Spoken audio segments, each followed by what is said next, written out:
What is going on, guys? It is Wrestlelamia here, back with another video. The Women's Tag Team Championship is on the line as Liv Morgan and Raquel Rodriguez challenge Lita and Becky Lynch. Join us now as we look at this week's edition of Raw, as well as the wildest news stories and rumors you need to know, including Cody vs Brock for the main event at Backlash. Was Vince running Raw? An NXT call-up? AJ Styles' return date remains unknown. Eva Marie discusses a WWE comeback, and much more. Be sure to subscribe and hit that notification bell for daily wrestling videos, and follow us on Facebook for exclusive lists. Also check out our new channel, Wrestlelamia Shorts. As always, we start off with the good as number 1 new tag team champs. Raquel Rodriguez and Liv Morgan are your new tag team champs after they defeated the makeshift team of Becky Lynch and Trish Stratus. Lita was unable to compete after being taken out by an unknown assailant, but Adam Pearce allowed Trish to take Lita's place. Despite some awkward spots from Raquel Rodriguez, this match had a surprise ending. Number 2, mesmerizing mysteries. Our fans love mysteries, and last night's Raw featured 2 wild ones. First, there was a puzzle of who ambushed Lita backstage. Was it the challengers Ronda Rousey and Shayna Baszler? They didn't leave any clues, but hopefully this will get the fans more invested in the tag division. Second was the question of why Trish Stratus attacked Becky Lynch after their loss to Liv and Raquel. While the WWE Universe has heard murmurings of a Stratus vs Lynch feud, the turns seemed to come out of nowhere, and Trish refused to answer any questions backstage for Kathy Kelly, forcing fans to tune in to find answers. Number 3, a push for Io. Io Sky's win over Piper Niven and Mia Yim not only earned her a future title match against Raw Women's Champion Bianca Belair, but also reminded fans that Io can be more than Bayley's stooge in Damage Control. While it appears WWE is using a win to begin the breakup of Damage Control, we hope the WWE will use a win to show her singles talent and push her. While the Damage Control faction has given Dakota Kai and Io Sky plenty of TV time, it hasn't done much to promote them as anything but Bayley's lackeys. It'll be intriguing to see whether a breakup changes this or puts them into singles oblivion. Number 4, from Predator to Prey. A count on Cody Rhodes to take a bad situation and make the most of it by turning it into a gripping promo. Rhodes talked about his back-to-back bad days, including his controversial loss to Roman Reigns and Brock Lesnar's savage attack on him during last week's Raw. Cody challenged Brock to fight, but he also suggested a reason why Lesnar betrayed him, as Lesnar feels threatened by Cody's presence and the change in the status quo. Cody put things into perspective, explaining how when Lesnar looks in the mirror, he sees a predator. Rhodes admitted there's part of him that fears Lesnar, but he promised that the day after their match, Lesnar will look in the mirror and see prey. Number 5, a fantastic tag match. Regardless of Vince McMahon's involvement in Raw, well, more about that in the news, fans got to see the usual array of fantastic matches that Triple H likes to book. Last night's tag match between Alpha Academy and the Usos was a true tag team showcase, and the WWE allowed both teams plenty of time to work. This match could have gone either way. While the WWE could have had the Usos win by Otis or Otis being distracted by Maxine Dupree, they let this boil down to letting the best team win. Number 6, an action-packed fight. The WWE also gave Bronson Reed and Bobby Lashley time to put on a brutal brawl. This was a seesaw battle with both men finding it impossible to put the other way, frustrating both until they engaged in a wild brawl outside the ring that got them counted out. Bronson Reed and Bobby Lashley make excellent opponents, and this could turn into an all-out war if it's booked properly, with neither man getting a decisive win until the end of their feud. And a fantastic finale. Last night's Kevin Owens vs Solo Sikoa main event match was fine, although you have to wonder how many more matches fans will have to sit through between the Bloodline and the team of Zayn and Kevin Owens. The real payoff though was after the match when Matt Riddle and Sami Zayn raced into the arena to save their friend. The story behind this was that travel snafus had caused several superstars to miss the show, including Riddle and Zayn. This put KO into a dangerous position as he had no backup, and the Usos capitalized after the match, looking to take Owens out. The suspenseful save was a good way to incorporate a real-life situation into a storyline. But that was the good. What about the bad? Is number 1, Raquel Rodriguez needs help. Raquel Rodriguez's partnership with Liv Morgan is ironic in that both women are still perfecting their craft yet receiving strong pushes as they do. The WWE needs to have its producers reevaluate Raquel's style in the ring, as she often looks out of place and engages in moves she has no business trying yet. Although the visual of a tall woman doing high-flying moves can be impressive, Raquel doesn't pull them off well and should focus on more of a power-based offense until she masters the other moves, assuming she does master them. Number 2, a boring promo between Rey and Dominic.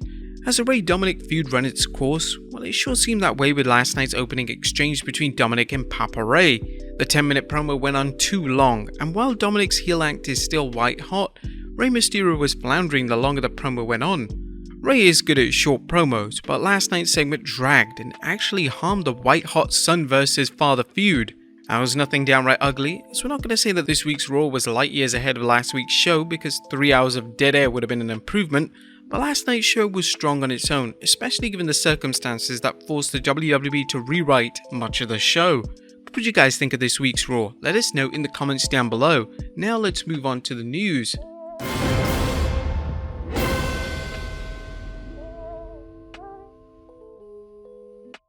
Now first story looks at, was Vince running Raw? At top of today's news, was Vince McMahon running Raw? Well, there were reportedly some major rewrites to Raw and plenty of chaos. However, was Vinnie Mac to blame? According to Andrew Zarian, piggybacking on Sean Ross Sapp's initial report here regarding tonight's show, 50% of the Raw roster had still not arrived to Seattle due to travel issues, and there had been major rewrites for Monday Night Raw this evening.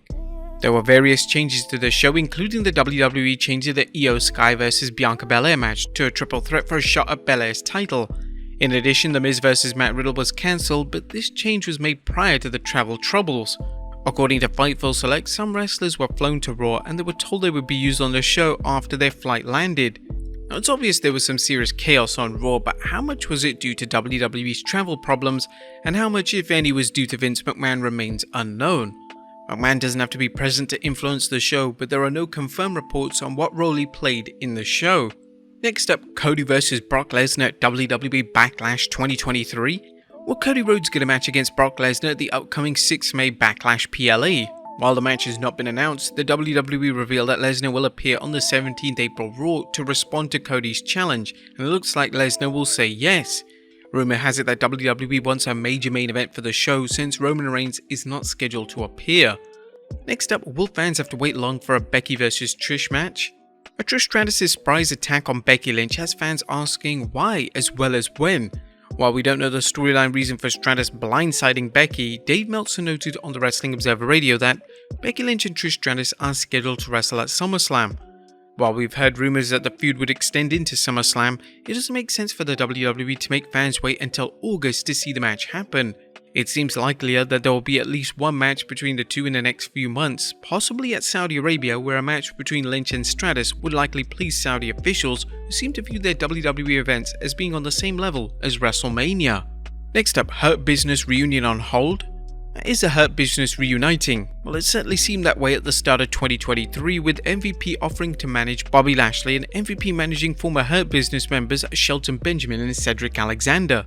However, fans haven't seen any signs of the group reforming. Meltzer went on to say, they've totally dropped it. Yeah, I mean, we haven't even seen MVP around. We haven't seen Cedric or Shelton. Nothing. The WWE is in a state of flux following the announcement of the pending merger with Endeavor, which means a Hurt Business reunion may be on the back burner, or it may have just been scrapped altogether. Next up, AJ Styles' return date remains unknown. There's bad news for Styles fans, as it's unknown when he'll be back from his ankle injury. Styles suffered a broken ankle last December during a match, and ringside news is reporting, we've asked about AJ Styles' return to WWE TV after suffering an ankle injury back in December. Unfortunately, not much was said, as we were told no word yet on AJ Styles. This would indicate that he's not being discussed at this time. The OC's Kyle Anderson and Luke Gallows haven't done much on WWE TV since AJ's absence. Fans will have to wait and see whether the WWE books them into any programs while their OC teammate is on the mend. Next up, good news for Pretty Deadly. Former NXT Tag Team Champions Pretty Deadly of Elton Prince and Kit Wilson could be heading to the main roster soon, as Cageside Seats commented on a recent report that Pretty Deadly received high praise for their main event roster house show appearances earlier this year and are poised for a call-up in the next few months, per WRKD Wrestling. And finally, Eva Marie discusses a WWE comeback. Last but not least, is Eva Marie returning to the WWE? Eva was last seen in the WWE in 2021, but during an interview with WrestleZone's Bill Pritchard, she revealed a return is always possible. Of course, the door is always open. I mean, we're in constant talks. When I originally left, I was filming my first lead action movie, so that door is definitely one of those things that is always open. I'm definitely down always to cause some trouble and stir up some things, that's for sure. Marie is currently working as an athlete ambassador for TYR Sport, which manufactures athletic wear. But would you guys like to see even Marie back? Let us know in the comments down below, and I'll see you next time with some more wrestling content.